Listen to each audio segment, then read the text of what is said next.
Helen, thank you very much for being here with us. You founded Surrogacy Concern in 2023 in response to the Law Commission in England and Wales proposal to liberalise surrogacy in the UK. So thank you very much for being here, and over to you.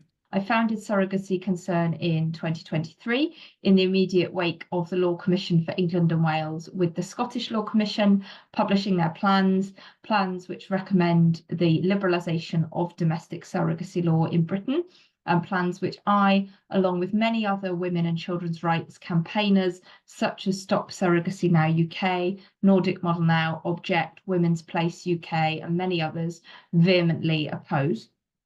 And before I speak about the details of the Law Commission's plans, I will talk more about surrogacy more broadly, both in the UK and abroad, and also about the related issue of egg harvesting.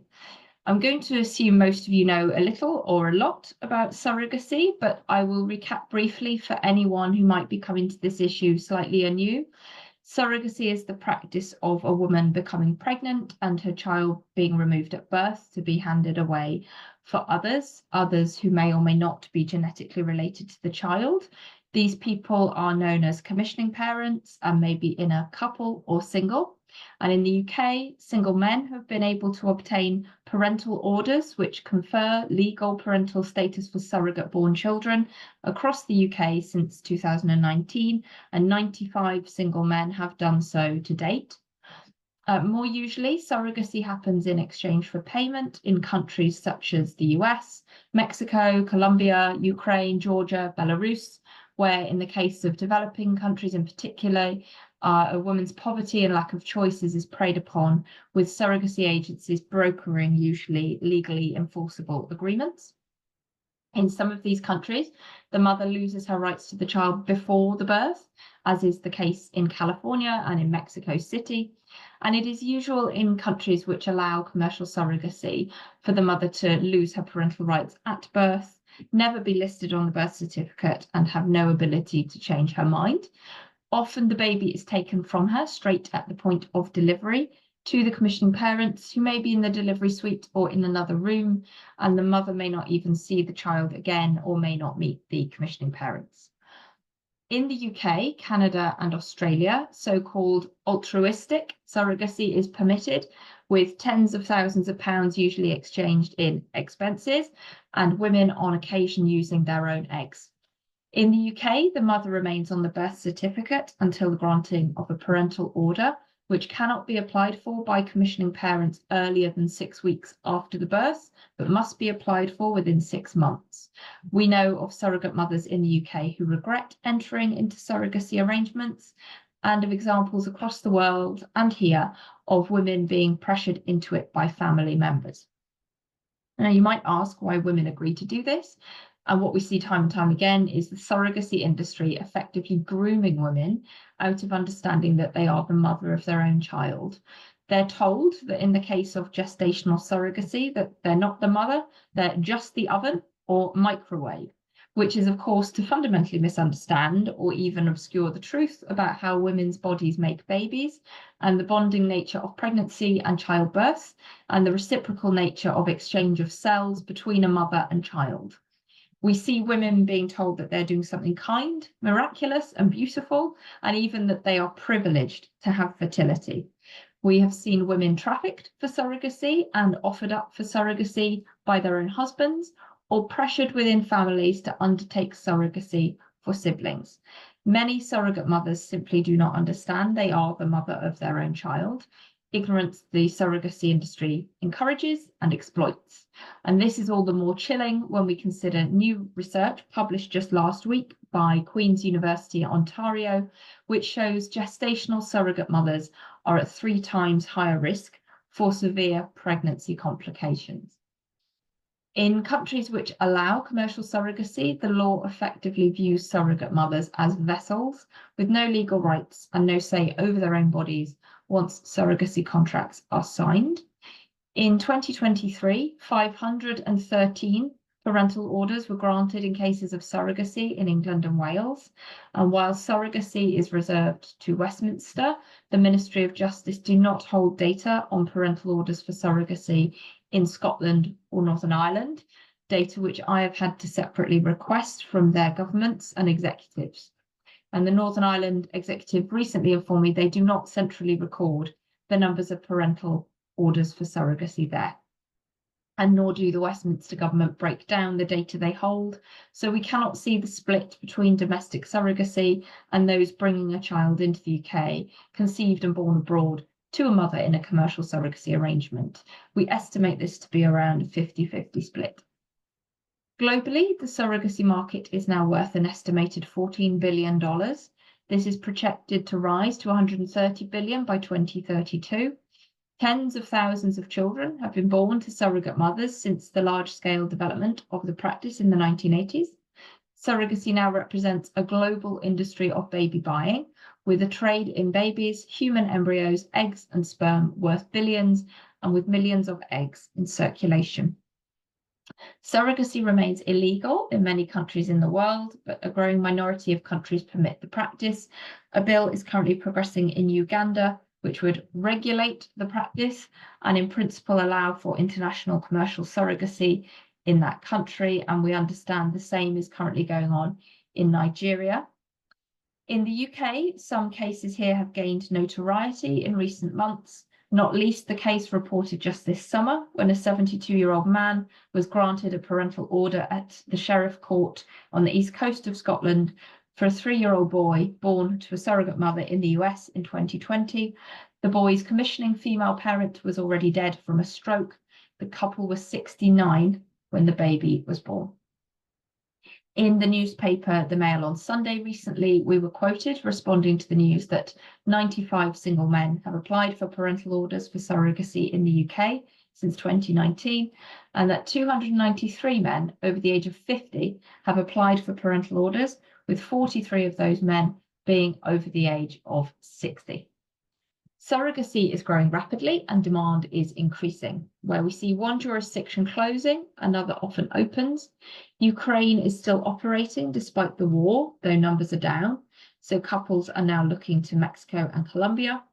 Thailand has announced it intends to reopen its borders for international commercial surrogacy, and Taiwan looks set to do the same. A disaster for women in Southeast Asia who will be pressured and trafficked for surrogacy, and for the children who will be taken thousands of miles away from their mothers in the weeks after birth. Meanwhile, a British surrogacy agency, My Surrogacy Journey, has opened an arm for commercial surrogacy in Mexico City, where they are offering around £11,800 equivalent to Mexican women to become surrogate mothers for wealthier Western couples. And despite commercial surrogacy being notionally banned in the UK, commercial surrogacy agencies are free to come and go, visiting this country and hosting events where they promote the practice. We even know of commercial surrogacy agencies who have permanent offices in London. International commercial surrogacy is the Wild West. We have seen multiple cases of sex offenders buying babies being abandoned or rejected when they are born disabled, surrogate mothers left with regret and birth injuries, and we know of surrogate mothers who have died in childbirth.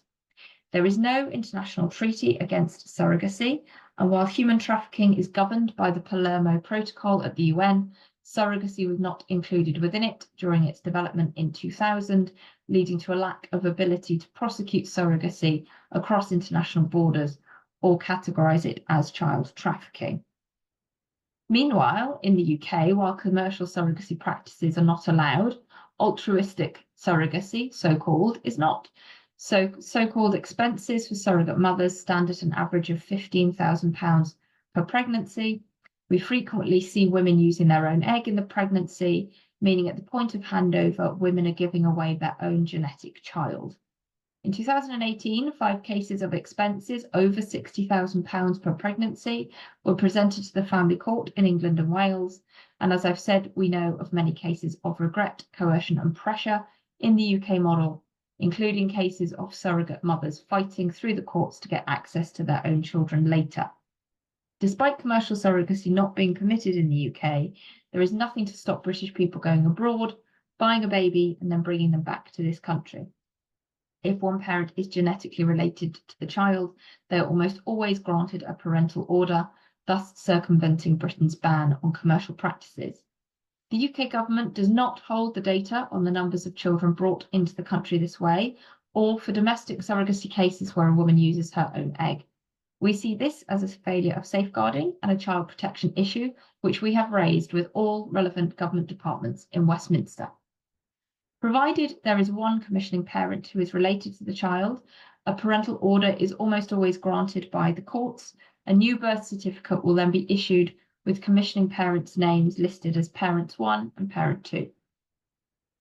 In all honesty, we have no idea how many cases of surrogacy exist in the UK because the data is not complete, and it is widely understood that many parties never apply for a parental order.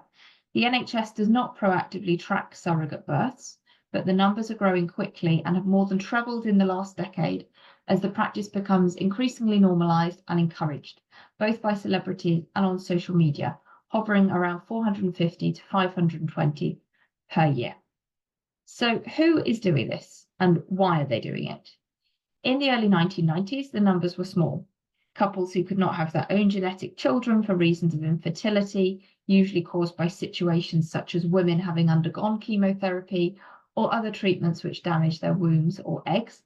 Today, we see a far greater mix between heterosexual couples, single men, gay male couples, and those pursuing surrogacy, not because they're medically incapable of pregnancy, but for social reasons. For example, being able to get pregnant but not wanting to endure pregnancy or interrupt work, as is the case with Paris Hilton or Priyanka Chopra. Surrogacy is now way beyond the realms of small numbers of wealthier couples and celebrities. It is spreading into every community and every town. A practice which once elicited outrage is quickly becoming normalised. What was once understood to be exploitation of a woman's body is now seen by some as a service they are entitled to, and in extremis, a medical requirement the state should pay for. Background checks and the safeguarding process for surrogacy is in no way comparable to that which we see in adoption. And unlike when you buy or adopt a new puppy or kitten and have to wait 8 weeks before you can remove the animal from their mother, no such law exists in the UK to protect a child or their right to remain with their birth mother. All of which brings me on to proposals by the Law Commission for England and Wales and the Scottish Law Commission announced in March 2023, which would establish a new pathway for surrogacy in Britain, removing the need for oversight by the family or sheriff court and dispensing with parental orders for teens on the new pathway. Commissioning parents would be listed on the birth certificate at birth, and the mother would lose her legal rights at birth, provided she had not withdrawn consent given earlier in the process and not proactively sought again. After birth, the surrogate mother would have just 6 weeks to withdraw her consent, but even then would not be automatically granted custody of the child, but would have to battle it out in court, even when she'd used her own in the pregnancy, and using your own egg would still be permitted. Open advertising for surrogate mothers would be allowed for the first time. Regulated surrogacy organisations, current surrogacy agencies most likely, would be set up having power to approve teams onto the new pathway, a direct conflict of interest. A minimum age of just 21 was recommended for surrogate mothers and 18 for commissioning parents. The Human Fertilisation and Embryology Authority, or HFEA, would be tasked with overseeing regulated surrogacy organisations. They stated they did not have expertise in that area and they've shown no enthusiasm for that role. Meanwhile, expenses would not be capped, and the process for applying to bring a baby born through commercial surrogacy abroad would be made easier, despite the Commission's acknowledging that surrogacy abroad is largely exploitative and fraught with risk. Mercifully, in one of their more sensible moves, the last government stated they would not be taking the Law Commission's plans forward. We are waiting on the new government in Westminster releasing their long-form response to the Law Commission's and have made clear our concerns regarding the proposals to the current government. You might wonder how and why the Law Commission's ended up recommending change, which so obviously strikes so many of us as dangerous and misguided. Quite simply, the same institutional capture we've seen running through our public institutions in the last decade has been witnessed here. Just as Stonewall and others lobbied hard behind the scenes for changes many of us found unacceptable and harmful, the same has been done by surrogacy agencies, in tandem with lawyers who stand to make a significant profit from new proposals on surrogacy law reform. Pushed for hard by the surrogacy industry, agencies and lawyers for many years, as more people pursue surrogacy, we face a range of challenges. Largely concentrated at the upper end of the income scale, we will see more promotion of the practice and greater suppression of dissent as more journalists, politicians, and those in high-status jobs pursue surrogacy. A case in point, a few months ago, Radio 4's Desert Island Discs programme interviewed 2 women in a row who both had children with surrogate mothers. And when one discussed chucking embryos in to the surrogate mother, no pushback was made by the interviewer. We will also start to see a decline in the number of politicians and journalists who understand the hardships and rigours of pregnancy, labour, and the importance of the 4th trimester, or who understand the relationship of the dyad and the crucial period of maternal bonding in pregnancy and afterwards. Other politicians will start to speak out less because it is embarrassing. We currently have members of the UK government who have children with surrogate mothers, as well as prominent journalists at the BBC, ITV News, and the Times newspaper, amongst others. So it's vital we grow our numbers, raise awareness of the issues and the impact they have on women and children, because we are at a disadvantage and the general public knows very little about how this works. But if it becomes an expectation that going to a surrogate mother is something you can or should be able to do, or that access to eggs is something you should be entitled to, it becomes a far bigger challenge. Which brings me on to the other related area we campaign on, egg harvesting. Gestational surrogacy relies hugely on donor eggs. If a commissioning female would-be parent doesn't have her own eggs, she or a male couple or a single commissioning man will buy donor eggs. These are often chosen from an egg bank or an online catalogue provided by the fertility clinic, but you can obtain them from a jurisdiction of your choice, and most clinics will ship them for you frozen for a few £1,000s. Fresh eggs are generally more expensive. Buyers choose the characteristics they want the child to feature: race, nationality, hair colour, eye colour, educational attainment rate, height, etc. And they will use the eggs to create embryos for implantation into the surrogate mother. So we see this splitting of the mother. Egg donor, surrogate mother, maybe a third female commissioning parent. And then, of course, it's far easier for buyers to make the argument that the surrogate mother is not the mother. She is, in their eyes, just the gestational carrier, or even that the child doesn't have a mother at all, which of course is untrue, but which we see in the general discourse all the time. Now, eggs degrade in quality as a woman ages. Egg harvesting is a young woman's game. A woman is born with all the eggs she will ever have, millions at birth, and by her early 20s still has hundreds of thousands. Egg harvesting has become big business. In the US, young women are targeted heavily, particularly at university, and may be paid $2,000 to $10,000 per cycle, more for high-status donors at Ivy League institutions, sometimes less. A sum many young women who are not well off or who have college tuition to pay find hard to refuse. In the US, this practice is now completely normalised and largely unquestioned. The eggs are then sold on for far more money by the fertility clinic. This can be with the woman as a known donor or anonymously. The process is grueling and arduous for the woman, often painful and even dangerous. In the UK, we've seen women as young as 18 donating their eggs.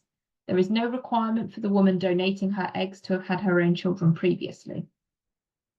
Fertility clinics, which target young women for their eggs, are not legally obliged to list health risks on the adverts, despite at least 2 women in England dying from complications arising from ovarian hyperstimulation syndrome in 2005-06, a syndrome caused by egg harvesting and which younger women are at greater risk of because of their higher numbers of eggs.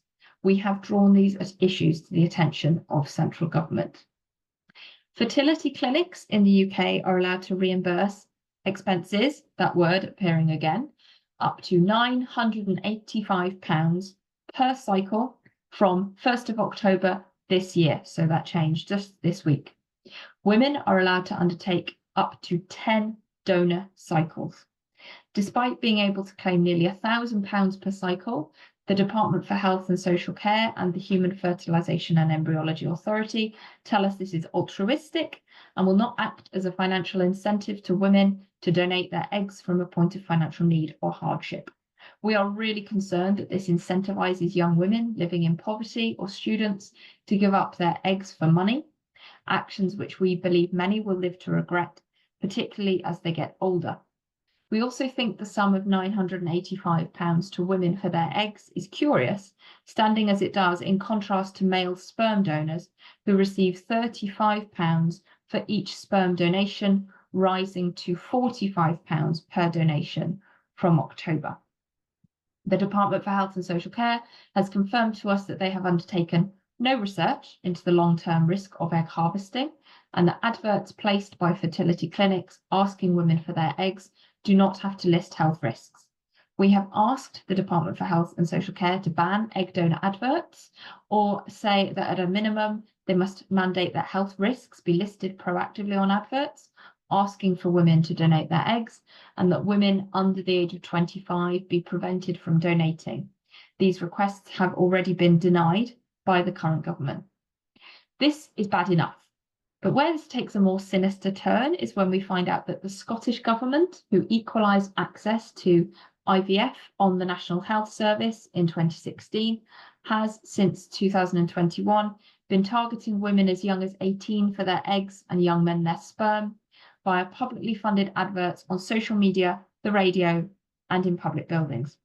The adverts, again, do not list health risks. The adverts have run at a cost of over £186,500 to the taxpayer since the campaign started. At our last check, 65 women had come forward for egg donation following the adverts, which are being run because the government says there is a shortage of eggs and sperm. Rather than accepting this is perhaps reflective of the fact that most people don't want their genetic children to be raised by others, the Scottish Government see this as a problem to solve and have effectively turned young women's bodies into public resources to be mined for the benefit of the wider public.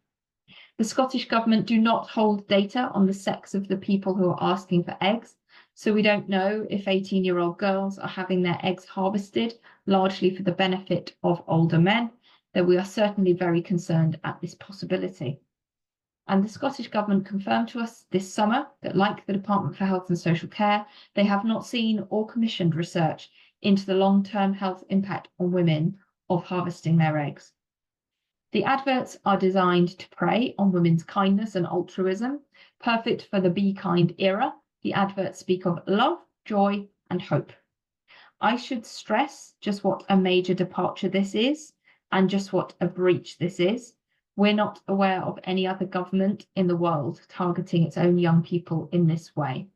We see it a lot with fertility clinics, but not the state.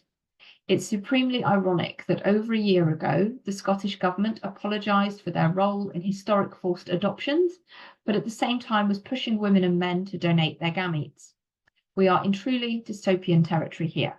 A government encouraging public entitlement to the gametes of 18-year-old women is concerning in the extreme.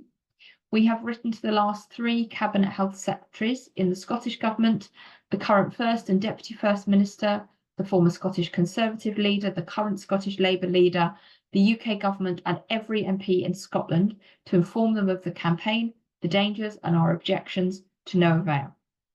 We're incredibly grateful to the media for the coverage they have given this issue. I am in danger of going over time here, but I must stress just what a physical danger and unnatural strain egg harvesting puts young women's bodies through. It was designed to stimulate a small number of eggs for older women and women with a low egg reserve to use in their own IVF. It is incredibly dangerous to artificially encourage young women's ovaries to overproduce eggs in mass quantities, and we don't know enough about the long-term risks to women's health. Egg harvesting puts women through several stages, which will be familiar to any woman on the call who has undergone IVF. The woman must inject hormones known as downregulation, which effectively switch off the pituitary gland to stop the ovaries working temporarily and allows her cycle to be controlled by the clinic. In cases of fresh donation, her cycle will be synced with the recipient's. The woman then takes follicle-stimulating hormones to overstimulate the ovaries, into producing an artificially high number of eggs at the same time. And the woman then injects human chorionic gonadotropin, which helps eggs to mature, ready for retrieval. This maturation mimics the natural process, which normally triggers ovulation, and this step is essential for egg retrieval from the ovary. The woman is either sedated or put under general anesthetic. Eggs are collected using a very long needle inside a speculum that's passed through the vaginal wall and punctures each ovary repeatedly, gathering fluid from each follicle, which is the fluid containing the eggs. And this is where ovarian hyperstimulation syndrome can cause problems. The ovaries swell up to many times their usual size prior to retrieval. If fluid leaks out of the ovaries and spreads around the other organs, it can be fatal. There's no way to stop this once it starts. I have testimonies from women who have experienced this and who almost died as a result. Complications experienced by women who have contacted me include suffering from bowel perforations, sepsis, passing out from the pain of the procedure, and being held down by nurses to hold the ovaries in the right position during collection. We are quite clear, egg harvesting is gynecological violence against women. Asking young women to go through this for others is staggeringly irresponsible and inappropriate. It is not equivalent to sperm donation. I very firmly believe this will prove to be a future public scandal, with women presenting in a few decades' time with consequent health problems and or regret about giving up their gametes. It is galling to be living through this in real time and knowing that most of our political leaders do not see the issue. Egg harvesting takes an appalling and dangerous toll on young women's bodies. Again, we've written to the HFEA and central government, pointing all this out and highlighting the risks to working class women. It's quite something to be faced with the reality that either a faceless Whitehall bureaucrat or a junior minister simply sees this either as not a problem or simply a price worth paying so older people can get their eggs. And while some world leaders have respectively called for a ban on surrogacy and decried it for the way it affronts the dignity of women, few politicians are aware of the practice or see why it is so harmful. I've talked for a long time about how surrogacy and egg harvesting work and the scale of the problem. I haven't had much time to reflect on how these practices affect all women everywhere or give much voice to the women affected, and certainly not the children who pay the ultimate price. A price I know, as women WDI signatories, will only too readily understand and appreciate, knowing as you do, the importance of mothers in the lives of their children and just what a risk to society an explosion in demand for surrogacy means. But I'd like to leave you with a couple of quotes. One is from a British surrogate mother who I've renamed Rachel, and one from Olivia, a woman born to a surrogate mother. Rachel wrote, "I was an altruistic surrogate for some friends, carrying and giving birth to twins. It was an incredibly traumatic experience, and afterwards I had to receive treatment for post-traumatic stress disorder. I never talked to anyone about my experience, as I still find it utterly devastating. After the birth, I was more or less completely abandoned by the intended parents. We only ever hear about the positive stories in the media, pushed by the organisations that promote surrogacy. It is important that people hear about how surrogacy can go seriously wrong and the lifelong impacts of that on the women who offer their bodies to be used by others. Most hurtfully, I was not invited to the twins' christening. I was used for my uterus and then discarded when I was no longer needed. It was the most degrading and horrific experience. My mental health collapsed. I never talk about what happened to anyone, not even my close relatives, as I do not want to relive what happened to me. It wasn't until the Law Commission's consultation that I ever spoke about this. I'm left with birth injuries, incontinence, and with separation of the abdominal muscles.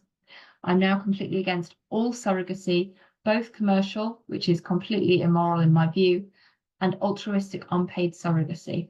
The potential for abuse is too great. Women should not be encouraged to endanger their emotional and physical health and safety. Women matter." Olivia said, "Mere seconds after I was born, I had been rapidly removed from the woman who had become pregnant with me, using her own eggs, and had carried me for 9 months," she wrote. Rather than being placed in my biological mother's arms to be nurtured and adored, I was handed over to a man and woman who had, put simply, paid an awful lot of money for me. The reality is a woman's body is being rented and a baby is still going to be separated from its birth mother. In my view, it makes no difference if the surrogate is not the biological mother. It's her womb that has nurtured the child.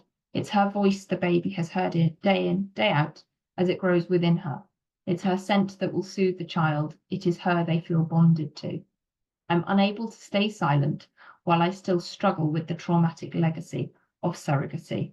How the gestation of another zygote function within a surrogate's body. I understand that this is just the same as when there's this practice also with when women have fertility issues and also get donors. I think is the process is the same, but please, if you could process on this. So there was a study done by Queen's University, Ontario, which was trailed in July, and then the actual study came out in the Annals of Internal Medicine last week, showing that gestational surrogate mothers are at 3 times the risk of severe pregnancy complications, and women having IVF were at twice the risk, I believe, of complications to women who just had their own, ordinary spontaneous genetic pregnancy.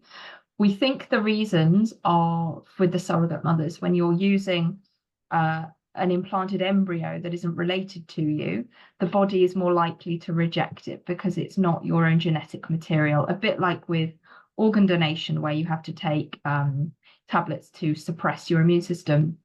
We think it's a similar thing. And there's even something said about how if a woman is pregnant with an embryo that's been fertilized with sperm her body is not used to, that has a raised risk potentially for preeclampsia. So the increased risks, off the top of my head, I think were sepsis, preeclampsia, and severe hemorrhaging. And those were the risks caused by having the implantation with the unrelated embryo. Now, this is a new study of 860,000 births over a 10-year period in Ontario, Canada, and 806 of the births were gestational surrogate mothers. Now, Canada has the same or similar surrogacy model to the UK of expenses, not officially full commercial surrogacy, but the expenses can be high, tens of thousands of dollars. So we see a similar profile. And obviously, Canada is a economically developed country, and so we see a similar profile of the women who are becoming surrogate mothers as we would in the UK. I would be really interested to know if the rate of complications is even higher in developing countries with perhaps poorer medical care. There have been smaller studies done on surrogate mothers down the years, which showed us things like a higher rate of postnatal depression, a higher rate of miscarriage, a higher rate of giving birth early and the babies having to go into the neonatal intensive care unit. So the babies are often smaller, low birth weight, are more likely to be premature. So the whole thing is less healthy and safe than a spontaneous natural pregnancy. But I would urge everyone to read the study. It is available. The findings were covered in quite a lot of different news outlets, and Dr. Karla Gribble, who is a professor in Australia who looks at attachment issues and breastfeeding and has written a bit about surrogacy. She has done an analysis of the study and she wrote about it in The Conversation in Australia. Last week I retweeted that article, so it's worth looking for that. If you type in Karla Gribble, The Conversation, you should find her article. And if someone can post it in the chat, Karla, that's right. And Newsweek covered it in some depth as well. And there were others who covered it. The Telegraph in the UK covered it back in July. The Times covered it, but through gritted teeth, because the Times is often very pro-surrogacy and pro-egg donation. The Guardian covered it a bit, so that it has received some coverage. But we think the issue largely is the carrying of the unrelated embryo. Have there been any studies of the effect on people born in surrogacy? So there is one long-running study done by the University of Cambridge by Professor Susan Golombok that's been running since the early 2000s, and that's been tracking, I think it was around 50 surrogate-born children, which, and I think now the numbers are even lower of the children still in the study. I think it's now down to about 26 children or something. And when you consider that around now 500 children a year at least are being born and brought into Britain through surrogacy, that's a really minuscule sample, and so we can't use that to judge anything particularly accurately. It showed there was a bit of a spike around the age of 7 of mental health kind of divergences with non-surrogate born children, probably because that's the age when the children are being told they're surrogate born. And I think it showed that around the age of 10 and 11, most of the children are no longer seeing or in contact with their surrogate mother. But really, the samples that we have are too small to make an accurate picture. And in our view, regardless of the longer term outcomes, it's still in the moment of the birth, the child, when they're born, want and need their birth mother. It's them, it's her the child is bonded to, her the child recognizes, their amniotic fluid, her amniotic fluid is recognized by the baby, it's her voice, her diet that the baby is recognized in utero, all these things, their cells intermingle. And to separate the child at that point is deeply cruel. We don't do it to dogs, we don't do it to cats. And obviously it's an abuse of the woman and an exploitation of her body. So ultimately, I don't think there's enough studies done of surrogate born children to say, but there is the long running Golombok one at Cambridge if people want to look at that.